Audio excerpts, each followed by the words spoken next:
Things today just don't make sense. People have likely held some form of this sentiment since time immemorial, but in 2010 there was a massive development on this front. A government of the people, by the people, for the people, is a famous phrase from Abraham Lincoln's Gettysburg Address.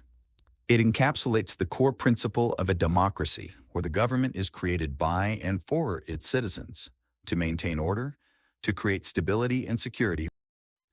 Our Constitution outlines its fundamental principles for providing essential services and protecting individual rights, as well as enumerating the power of Congress to establish a framework for a society to function effectively. About 100 years ago, campaign finance safeguards were put in place to prevent corporations and the wealthy from influencing elections and co-opting politicians.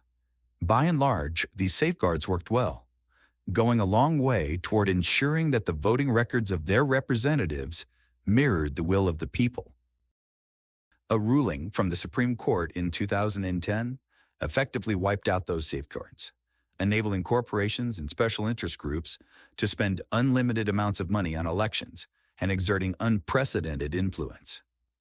Naturally, this dark money created an environment in which our politicians turned their back on the will of the voters, focusing instead on legislation that served the wealthy and powerful.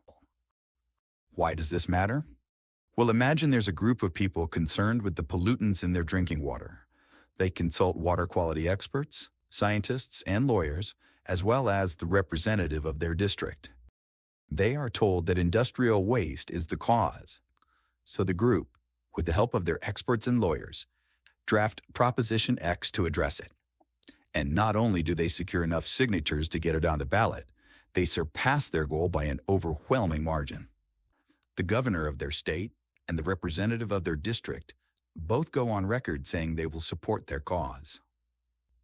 So imagine their surprise when, among the barrage of political ads, the organizers see an ad from citizens of XYZ County that says, "Vote no on Prop X." It plays incessantly. The organizers want to find out more information, but when they try to contact the group responsible for the ad, they have no luck. Growing increasingly concerned, they manually call voters in the district and are horrified to discover that the message from the shadowy group is actually gaining traction. Many voters are starting to believe that the proposition won't do anything to ensure a clean supply of drinking water. All it will do is place an undue burden on small businesses, hurt the local economy, raise prices, and add even more layers of bureaucratic red tape. As if it couldn't get any worse, their own governor, as well as their representative, have flip-flopped on the issue, coming out against the proposition. The measure is defeated and the group is dejected. The shadowy organization in this story was funded, of course, by the owners of the businesses that would be required to filter their waste, as well as the chemical companies that supply them. And the politicians? Well, their positions changed soon after receiving large anonymous donations to their campaigns. A record-breaking $15 billion was spent on the 2024 election, according to OpenSecrets.org.